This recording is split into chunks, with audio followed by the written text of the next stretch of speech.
Coffee இல்லை tea ஏதாவது சாப்பிட்றீங்களா சார்? இல்லை இல்லை தேங்க்ஸ், பரவாயில்ல. அப்பாவை இங்கே சேர்க்கணும். ஓகே சார், சேர்த்துடலாம். இந்த முதியோர் இல்லம் வந்து 45 இயர்ஸாக இருக்குது.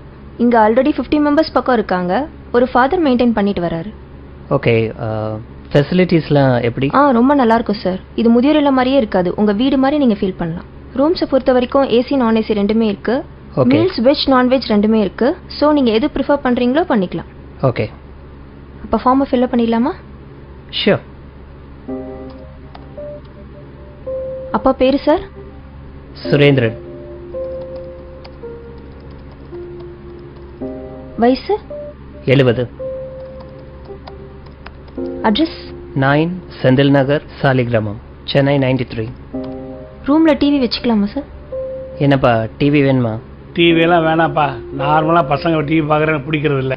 எனக்கு எதுக்குப்பா டிவி? இல்லைப்பா, தனியாக இருந்தால் போர் அடிக்கும். இருந்துட்டு போட்டோம், டிவி இருக்கட்டும். ஓகே ஓகேங்களா? ரூம் ஏசியா நான் ஏசியா? என்ன டிஃப்ரென்ஸ் வரும் டேரிஃபில்? ஏசி வந்து 15,000 சார். ஓகே. நான் ஏசி வந்து 10,000 ஆகும் சார். 5,000 தான் டிஃப்ரென்ஸ்னா ஏசி ரூமே இருக்கட்டும். No no no no, AC வேணாப்பா. எதுக்கு ஏசி? இல்லை வேணாம். இல்லைப்பா, வெயில் காலத்தில் உங்களால் தாங்கிக்க முடியாது. இருக்கட்டும்ப்பா, ஏசி ரூமே போட்டுருங்க. Okay sir. வெஜ்ஜா நான்வெஜ்ஜா சார்? இல்லை, அப்பா வெஜிடேரியன், நான்வெஜ் சாப்பிட மாட்டார். Okay okay sir. இப்போ டாரிஃப் வந்து மந்த்லி 25,000 வருது. ஓகே. நீங்கள் எய்தர் செக் இல்லை கேஷாக பே பண்ணலாம். ஓகே, நான் செக்கே கொடுத்துட்றேன். Okay sir. ஃபைன்.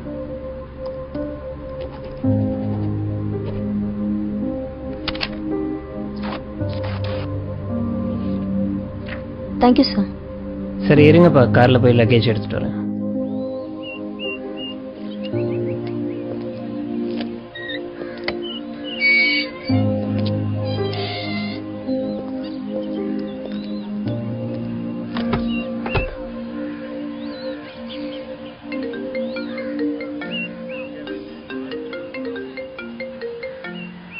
ஹலோ, சொல்லுமா. சேர்த்துட்டிங்களா? சேர்த்துட்டேன். ஃபீஸ்லாம் கட்டியாச்சு. லக்கேஜ் எடுக்க காருக்கு வந்திருக்கேன். அப்படியா? எல்லா வசதியும் இருக்கா? ஏசி, டிவி, வெஜ் மீல்ஸு எல்லா வசதியும் இருக்கு. ரொம்ப சந்தோஷம். அப்புறம் இந்த தீபாவளி பொங்கல் இதுக்கெல்லாம் வருவாரா? ஏன் வருவாருன்னு தான் நினைக்கிறேன்.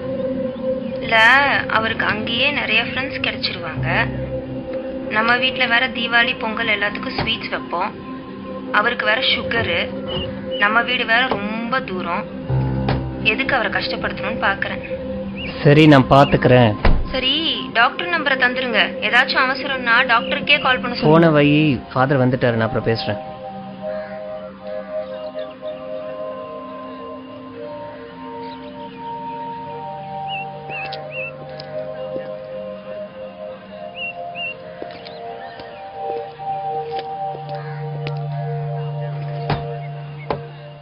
வணக்கம் ஃபாதர். இவர் தான் என் பையன். God bless you. என்ன பண்றீங்க? Event manager father. Programs organise பண்ணிட்டு இருக்கேன். நல்லா போய்கிட்டு இருக்கா? நல்லா போயிட்டு இருக்கு. இதை வாங்கிக்கோங்க. சார் இந்தாங்க ரிசிப்ட். ஓ தேங்க்யூ. ஐயா ரூமை பார்த்துடலாங்களா? பார்த்துலாமே. கூட்டு போகிறேன் ஃபாதர். போயிட்டு வாங்க. ஆமாம் ஃபாதர், அப்பாவும் நீங்களும் ரொம்ப நேரம் பேசிட்டு இருந்தீங்க. அப்பாவும் இதுக்கு முன்னாடி உங்களுக்கு தெரியுமா? அப்பாவை ரொம்ப நாளாவே தெரியும். ஓ அப்படிங்களா? 30 வருஷத்துக்கு முன்னாடி இங்க இருந்து ஒரு அனாதை பையனை தத்தெடுத்து போனாரு உங்க அப்பா.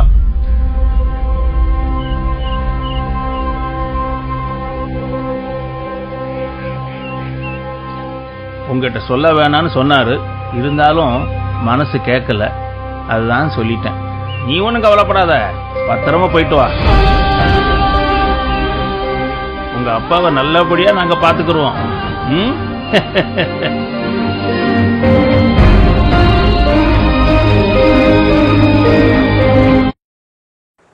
அப்பா வெறும் வார்த்தை அல்ல, பிள்ளைகளின் வருங்கால வாழ்க்கை. அப்பா என்ற வார்த்தைக்கு நிகர் அப்பா மட்டும்தான். அந்த இடத்தை எவராலும் நிரப்ப முடியாது. 1000 உறவுகள் இருந்தாலும் என் கண்களும் என் உள்ளமும் தேடும் ஒரே உறவு அப்பா மட்டும்தான். தலையிலும் மீசையிலும் நரைத்த முடி, பரட்டை தலை, அழுக்க ஆடை. ஆனால் என் அப்பாவை போல இந்த உலகத்தில் எந்த ஹீரோவும் கிடையாது. கண்களில் கோபத்தையும் இதயத்தில் பாசத்தையும் வைத்திருக்கும் ஒரே ஜீவன் தந்தை மட்டும்தான். அம்மாவின் அன்பு கடல் அலை போல வெளிப்பட்டு கொண்டே இருக்கும். அப்பாவின் அன்பு நடு கடல் போல வெளியே தெரியாது, ஆனால் ஆழம் அதிகம். பெண்கள் வைக்கும் அன்பில் ஏமாற்றத்தை தராத ஒரே ஆண் தந்தை மட்டும்தான்.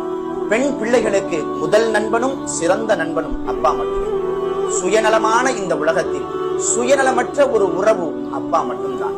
3 எழுத்துக்களில் உலகத்தில் உள்ள அனைத்து பாசத்தையும் உணர வைக்கும் ஒரே உறவு அப்பா மட்டும்தான். அப்பா இல்லாத வாழ்க்கையை வாழ்ந்து பார்க்கும் போதுதான் அதன் வழி என்ன என்பதனை புரிய முடியும். எங்க அப்பா எப்படிப்பட்டவர் தெரியுமா என்று வியந்து பேசும் பல நேரங்களில் பெரும்பாலும் அப்பா உயிருடன் இருப்பதில்லை. தன் தலைமேல் தூக்கி வைத்து அழகு பார்க்கும் நம் தந்தையை எப்பொழுதும் தலை குனியும்படி செய்துவிடக் கூடாது. தந்தை வாழும் பொழுது தலை நிமிர்ந்து வாழ வேண்டும். அவர் மறைவுக்கு பிறகு அவர் வளர்ப்பின் மூலம் நாம் தலை நிமிர்ந்து நிற்க வேண்டும். தந்தை உண்மையான ஹீரோ.